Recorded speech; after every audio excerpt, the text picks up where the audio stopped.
NBTV news বুলেটিনে আপনাদের স্বাগত। সঙ্গে আমি সাবিবুর খান।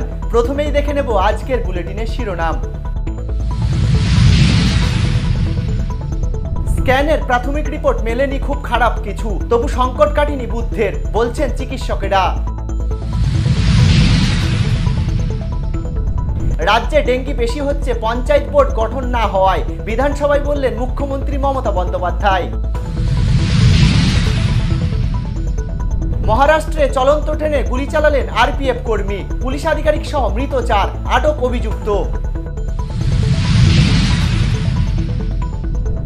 মস্কোয় ড্রোন হানা কিভের।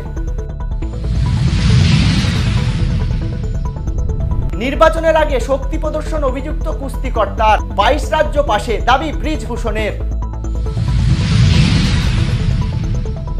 চলে যেতে চায় তবু ফিরে আসে, কার জন্য আবেগঘন সলমান?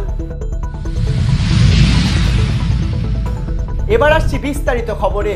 প্রথমেই নজর রাখবো রাজ্যের খবরে।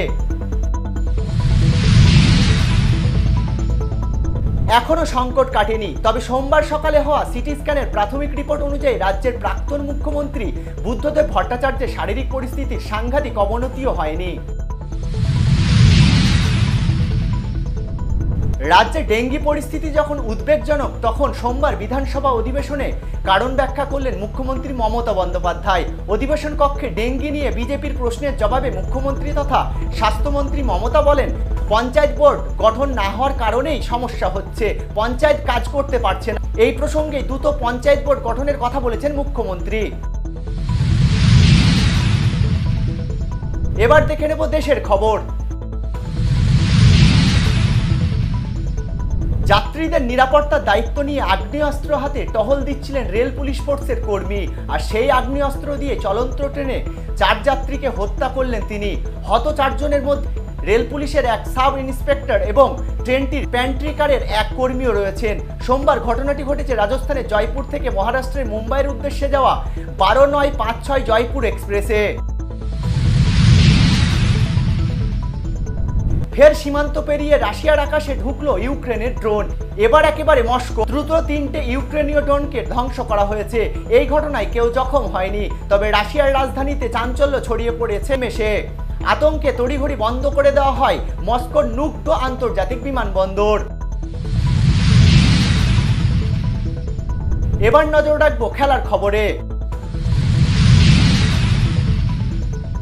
ভারতীয় কুস্তি সংস্থার নির্বাচনের আগে নিজের শক্তি প্রদর্শন করলেন সংস্থার সভাপতি ব্রিজভূষণ শরণ সিংহ। হেনস্থার দায়ে অভিযুক্ত হলেও দেশের 25টি রাজ্য সংস্থার মধ্যে 22টি তার পাশে রয়েছে বলে দাবি করেছেন ব্রিজভূষণ। আগামী 12ই আগস্ট কুস্তি সংস্থার নির্বাচন, মনোনয়ন জমা দেওয়ার শেষ দিন সোমবার।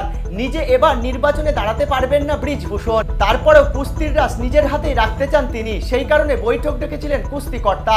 সোমবার নিজের প্রার্থীর নাম ঘোষণা করবেন তিনি।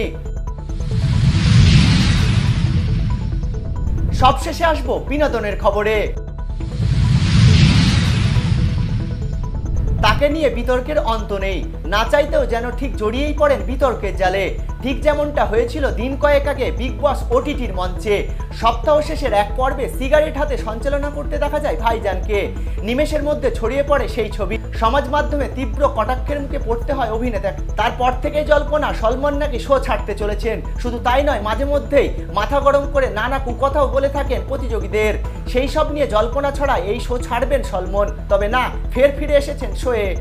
আজকের নিউজ বুলেটিন এই পর্যন্ত। বাকি খবরের জন্য নজর রাখুন শুধুমাত্র এনবিটিভিতে।